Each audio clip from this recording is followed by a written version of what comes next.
Hello everybody, welcome in to today's Daily Sports Take. So, no surprise, we're going to continue some NFL draft coverage. The draft is only 2 days away now on Thursday, April 23rd. Just a little over 48 hours from now, the NFL draft will be happening, and, well, myself and other NFL fans will be in their happy places. So, great day here on Tuesday. The Chargers actually released their new uniforms. Comment down below what you think of the new uniforms that the LA Chargers have. And as always, leave a like on this video and subscribe to the channel. So today I want to talk about 3 prospects who, as of late, could be moving up into the first round. So guys that you haven't really seen be in the first round on too many mock drafts when you read all the mock drafts from all of the experts. And guys that, because of the lack of communication between teams at certain pro days, might have higher grades by some and lower grades by others, so they could come off as a surprise in the first round. So we're starting with a tight end here, the best tight end in this year's draft class, Cole Kmet out of Notre Dame.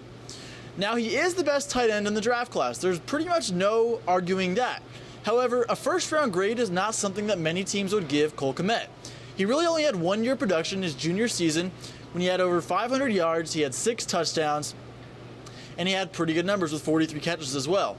So Kmet reminds me of a Rob Gronkowski, but not as big. He's not going to be as effective in the NFL, but he's not quick, but he's tough and gritty. He's going to be not afraid to make the tough blocks in the run game, maybe even in the pass game as well, and he's also an option in the red zone to become a threat and score touchdowns for a team. And on third down, he could be a guy that you target, so I wouldn't be surprised if a team that needs a tight end, like the New England Patriots, like the Indianapolis Colts, like the Tampa Bay Buccaneers, take a shot on him somewhere in the first round. I'd expect a team possibly to trade back into the first round to get him, or maybe select him early in the second round. I believe the Colts have the 34th overall pick, so that could be an option for them there as well. But don't be surprised if you hear Cole Kmet out of Notre Dame picked in the first round of this year's draft.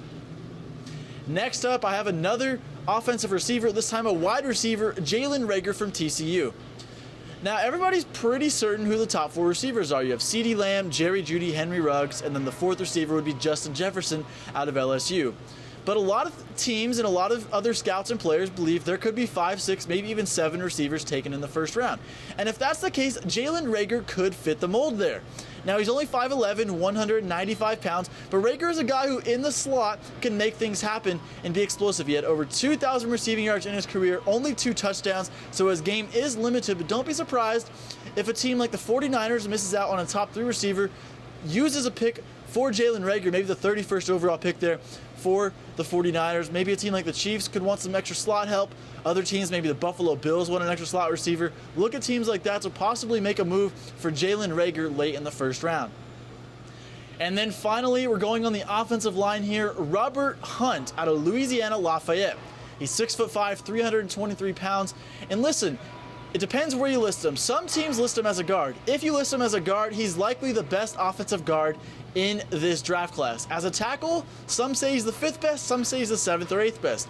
However, there could be a team like the Miami Dolphins at 26 that don't pick an offensive lineman early on and say, listen, Robert Hunt has some potential here and he might be worth taking a first-round pick on. Personally, I don't think that you should take project offensive linemen in the first round when you can get them early in the second. But if a team misses out on an offensive lineman and they don't want to make a trade for Trent Williams, which, by the way, I talked about yesterday, be sure to watch that video as well, then a guy like Robert Hunt could be someone who makes sense late in the first round. So look at a team like the Seattle Seahawks, like the Miami Dolphins, maybe even the Buffalo Bills, to give a look at Robert Hunt, who does project as a starting offensive lineman over the next 2 seasons, somewhere in the first round. So there you have it. There's 3 players I think could be first rounders that don't necessarily have a first round grade. Now, some teams would think they're a reach and other teams might actually give them a first round grade. That's the beauty of this year's virtual draft. All these teams and scouts haven't had the chance to talk to each other during pro days and all of that. They haven't really talked to each other since the NFL Combine. So we're going to see less certainty among what scouts and teams agree on certain players. So it will be an interesting draft. I'm excited. Be sure to leave a like on this video, comment down below, and as always, subscribe to the channel.